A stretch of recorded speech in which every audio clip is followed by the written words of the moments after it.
ডাঙৰ জাল আছে এইটো মইতো কৈ দিছো চন্দন আৰু খাম্পা আছে ইয়াত কি স্পৰ্ট দিছে এইবিলাক কওকচোন 12 তাৰিখৰ পিছত সিহঁতে কিবা কিবি ক'ব বুলি কৈছে 12 তাৰিখটো বাদ চাই থাকক আপোনালোকে 12 তাৰিখৰ পিছত আপচু বা বড়ো সাহিত্য সভাৰ ছেক্ৰেটাৰীয়ে কি কয় সেইটো আপোনালোকে শুনি লওক আমি কি চৰ্ত দিছে দিয়া নাই এইবিলাকত লাগি থাকি লাভ নাই মই কৈছোঁ ইয়াৰ গোটেই কিবাটো চন্দন আৰু খাম্পাহে চন্দন আৰু খাম্পা ইয়াতে জুই জ্বলাই আছেতো কিন্তু আপচু আপোনালোকে ছাত্ৰ সংগঠন হিচাপে আপোনালোকেও স্থিতি ক্লিয়াৰ থাকক আমি কোনো দলৰ লগত এইফালে বায়াস হৈ পেলাই কথা নকম বা কাম নকৰিম এইবিলাক থাকক কিন্তু নহ'লে ফাঁচি যাব খবৰদাৰ ইয়াৰ বিৰাট ডাঙৰ জাল আছে এইটো মইতো কৈ দিছো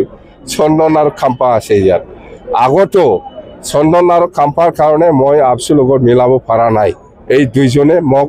ভাগ কৰি লৈ গৈছে স্পষ্ট কথা স্যাৰ এটা প্ৰশ্ন অঞ্চলেৰ বা বিটিসি অঞ্চলেৰ শিক্ষক শিক্ষয়িত্ৰীসকলে মানে বাহিৰত আছে এইটো প্ৰমোদ বড়োৰ কথা নাই এইটো প্ৰমোদ বড়োয়ে আমাৰ বহুত টিচাৰক বিটিসি বাহিৰত পঠাই দিছে এইটো মই আকৌ লৈ আহিম এইটো ডাঙৰ ইছ্যু নহয় মই লৈ আহিব পাৰে এইটো